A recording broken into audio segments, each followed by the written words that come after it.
The original alien presented an unassuming towing vessel with its spacecraft, the Nostromo, and all of the horrors found within its deepest, darkest corners. In keeping with the grander, more action-oriented story of the sequel, Aliens, the showcased vessel would be a warship, the USS Sulaco. While unlike with Alien and the Nostromo, the Sulaco was not the primary location of the story, the Sulaco remains just as memorable. And just as with all elements of the world of Aliens, it is incredibly detailed and thoughtfully developed. James Cameron worked with Ron Cobb and Sid Mead to bring this design to the screen, and thankfully many resources have been published to give us an idea of all the care that went into it. These would include the Colonial Marines Tech Manual, the Weyland-Yutani Report, and Alien the Blueprints. While each were released at different times and each sharing different details, all remain consistent in their overall presentations of this vessel. The Weyland-Yutani Report offers an overview of the Sulaco, including its registration, CC13-2169. As this is written from the perspective of an internal company report, its significance during the events of the film gets mention, also offering a glimpse into some of its history beforehand. Most notably used in the investigation of Hadley's Hope on LV-426, the USS Sulaco had a rocky history throughout its brief commission. It was the only vessel damaged in a USCM conflict around Lima 349 in 2171, and was at the center of a significant docking accident at Gateway Station in 2176. It is in the tech manual and the blueprints that the wealth of information regarding the ship design itself can be found. As per the tech manual, the USS Sulaco is the 13th in the series of Conestoga-class starships to be built. Including the new Block 74 revisions to design from her last refit, it is intended that the Sulaco should remain in service for another 5 years before being decommissioned and sent to join her older sisters in commercial service. The Conestoga-class vessels were originally designed as troop and logistics transports with a limited defensive capability.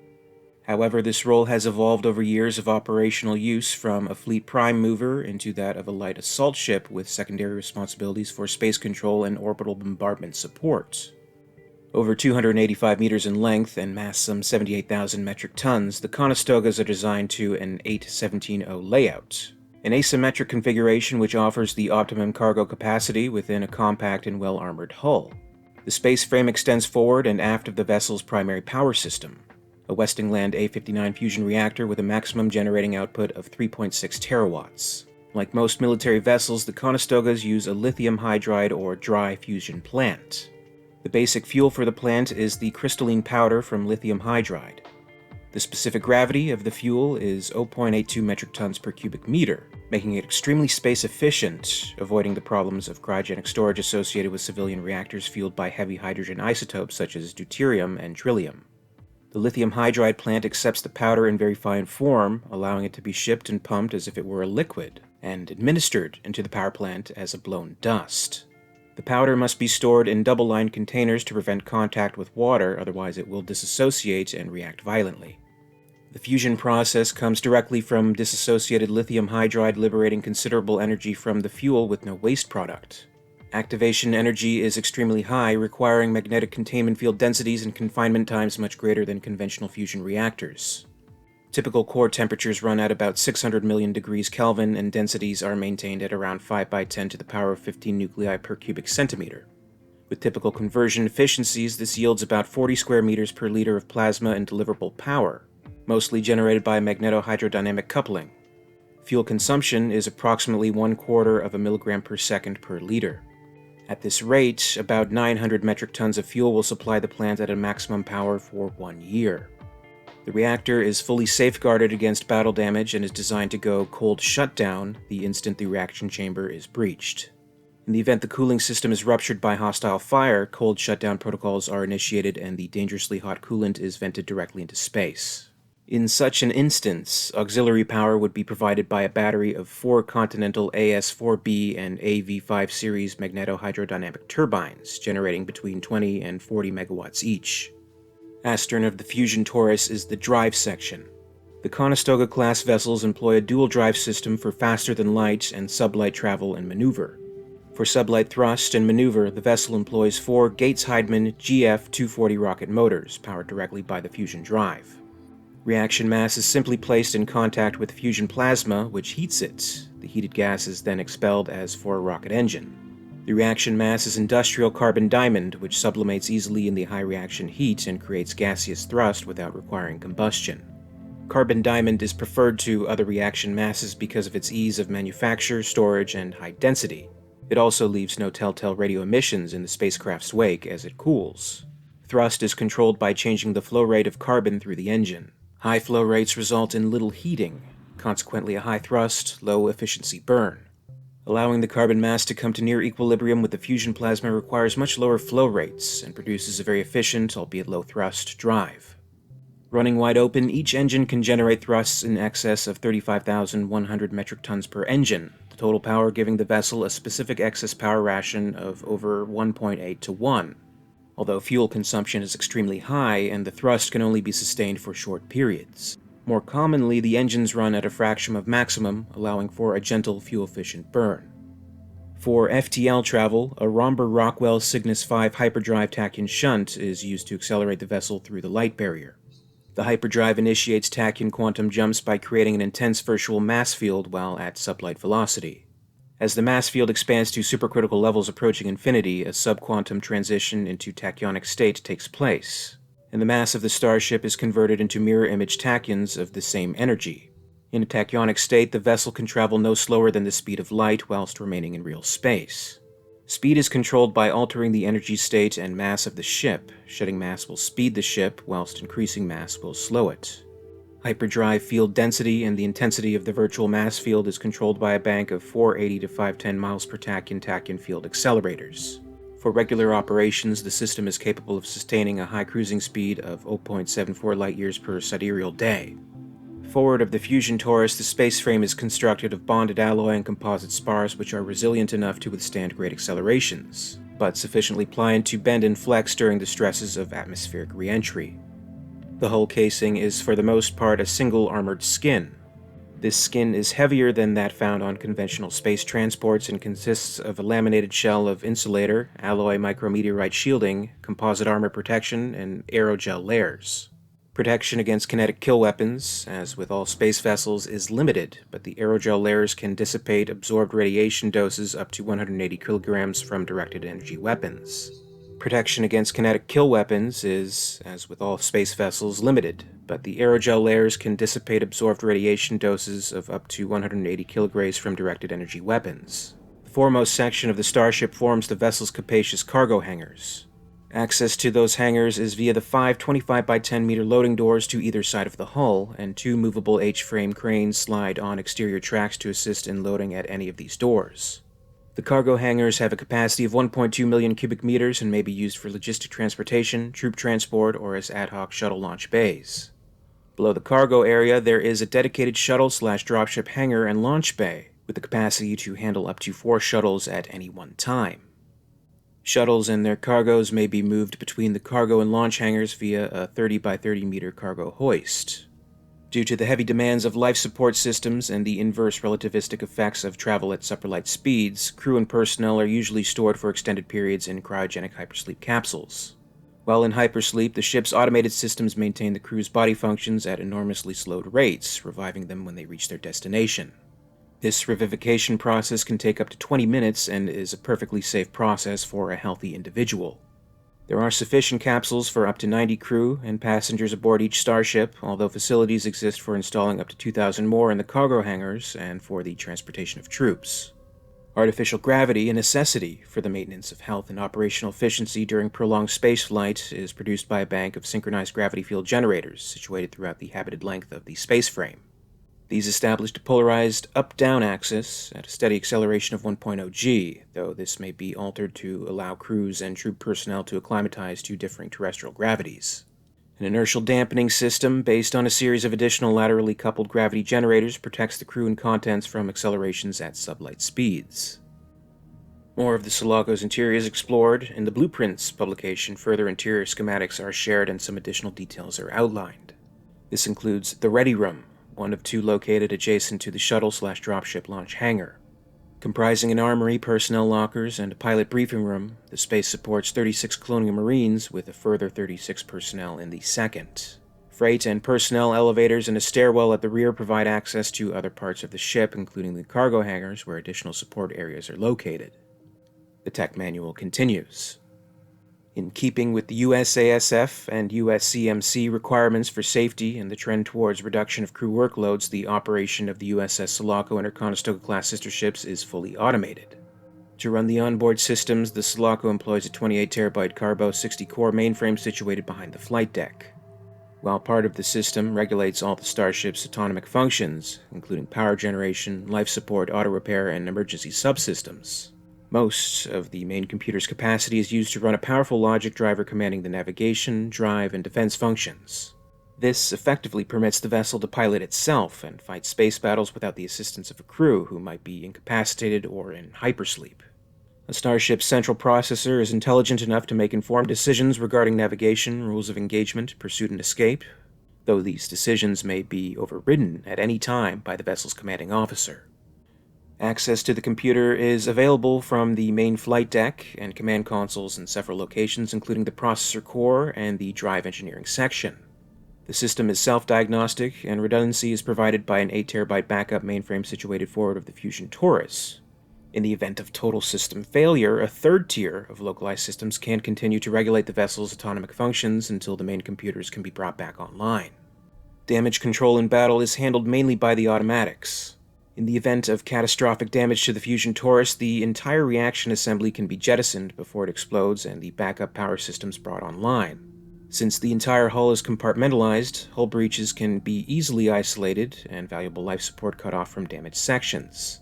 Internal fires are usually dealt with by opening the affected areas to space, though the system is directed not to do this in sections occupied by personnel, unless authorized by the commanding officer. If the vessel is sufficiently damaged such that it can no longer maintain viable life support, the starship's commanding officer or the automatic crisis management systems can initiate emergency evacuation. Each vessel carries 20 Type 337 emergency escape vehicles, which may be launched within seconds of the decision to abandon ship. If the crew are unable to reach an EEV because they are in hibernation, the automatics will load their hypersleep capsules aboard the escape vessels and launch them. Should the starship's commanding officer wish to scuttle the ship, they can do so by overriding the main reactor's cooling system, so initiating a supercritical nuclear reaction. This self-destruct system must be activated manually, and it is primed to allow the crew 15 minutes to evacuate the ship and reach a safe distance from the center of explosion. Forward of the main hull, the Conestoga-class starships mount their main sensor arrays. Pylons up to 90 meters in length project the sensors well away from the ship so that the bulk of the hull does not interfere. The sensor array incorporates 2 optical and 2 infrared telescopes, the largest of which has a 12-meter aperture. Optical and spectrographic, including UV spectrum, data from these are supplemented by a 60-meter planar radio telescope array and a backup 20-meter array for the passive monitoring of electromagnetic spectrum. Active centers include 3 main radomes, mounting centrometric wave radar for navigation and deep space scanning. These radars can detect a 2-meter squared object at ranges up to 1,000 kilometers and a 100 square meter object at 80,000 kilometers. 5 further centrometric wavelength phased radar arrays mounted along the length of the ship provide target tracking for data for the weapon systems. Lastly, the dorsal antenna mast mounts a mass counter for navigation at supralight speeds, while sensory data from the outside universe is distorted by the way of the Roman effect. Just forward of the drive section is situated the main communications array. This consists of a 64-meter hyperstate antenna for FTL communication over interstellar distances. A secondary 16-meter antenna and a battery of microwave relays provide intra-system communication, while receivers for low-band transmissions exist mainly for the monitoring and interception of surface communications. Hull panels made of radar-absorbent material serve to reduce the radar cross-section of the vessel to less than 10 meters squared from the forward aspect and 260 meters squared from the A-beam. Engine outlets have infrared suppressors to disguise the engine flare, while a cooling tower beneath the hull reduces the ship's infrared signature. Hull coatings are laser absorbent to reduce LiDAR reflection, while the overall color scheme is a dark battleship gray to minimize the ship's albedo. All the vessels of the Conestoga class may carry a light armament to expedite their secondary role as warships. Although weapon fits vary widely within the class, the loadout and armament arrangement of the Sulaco is typical of a vessel of this type and mission requirement.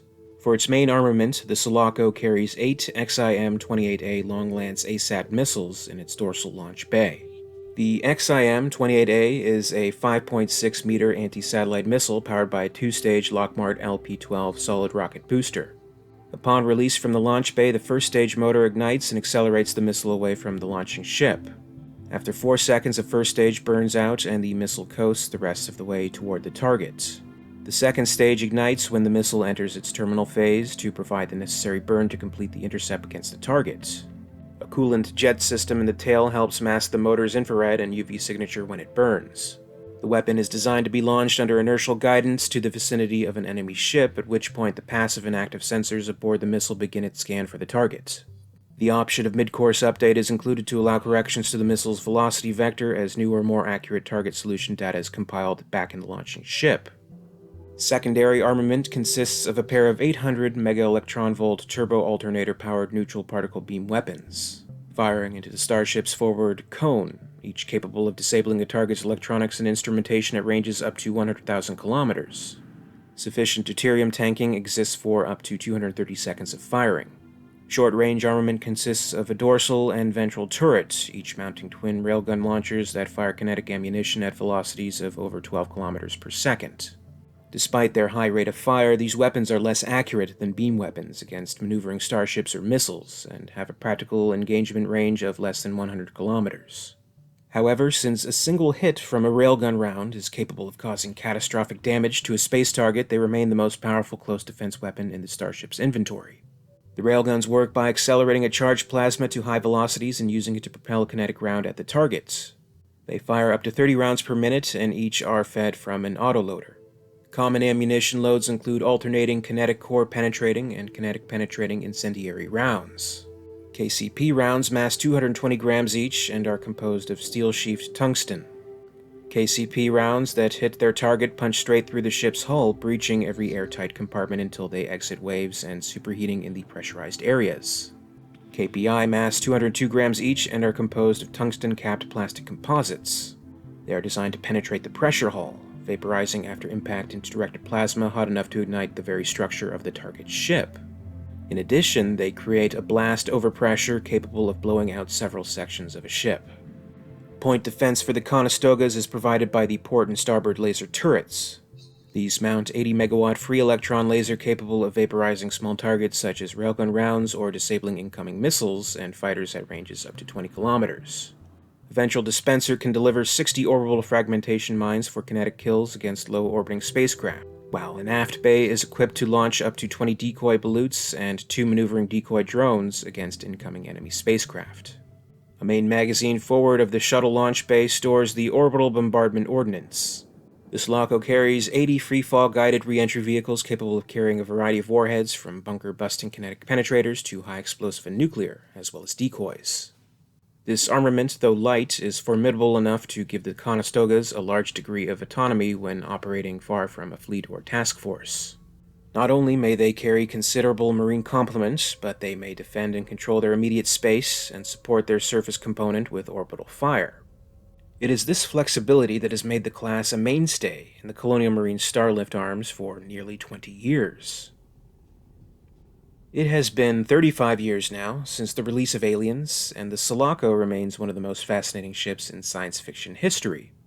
Its design, meant to somewhat resemble a giant pulse rifle, is not one easily forgotten, and while not the central focus of all the action taking place like its predecessor, the Nostromo, it certainly leaves an impression, and it is the set piece for the incredible finale featuring Ripley doing battle against the alien queen in the hangar. Unlike the Nostromo, the Sulaco was not destroyed in the finale, so this left some opportunities for other stories within the Alien universe to incorporate the Sulaco as they saw fit. It briefly appeared in the opening scenes of the follow-up film, Alien 3, making use of depicting its emergency evacuation capabilities. It appeared in Aliens Colonial Marines, serving as a key location in the video game's story. It briefly appeared in the original Aliens comic series, the Earth War storyline, where the company had set up an umbilical to retrieve Ripley from hypersleep.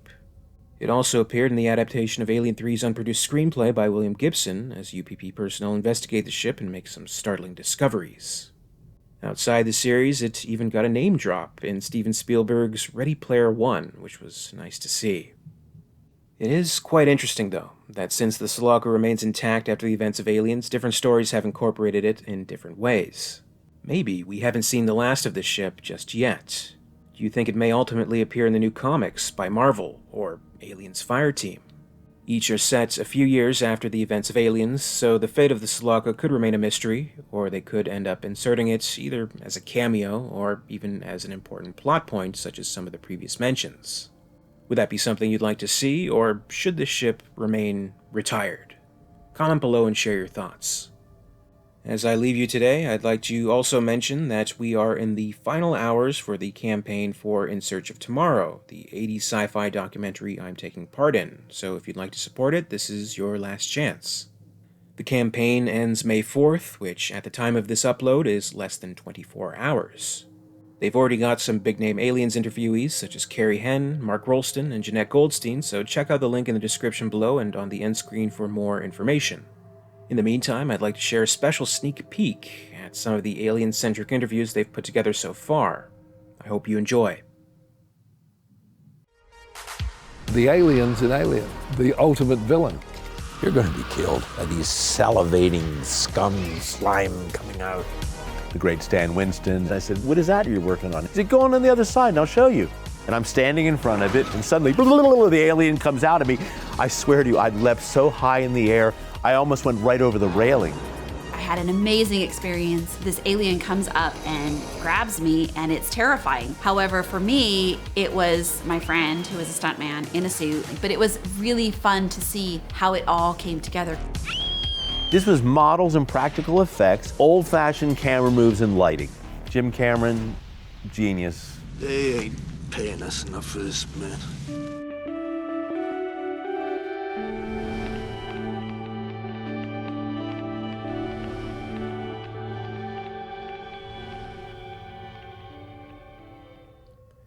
Thank you all very much for watching today. I really appreciate it, and if you enjoyed this video, please make sure to give it a like, and be sure to subscribe for all the latest videos from Alien Theory.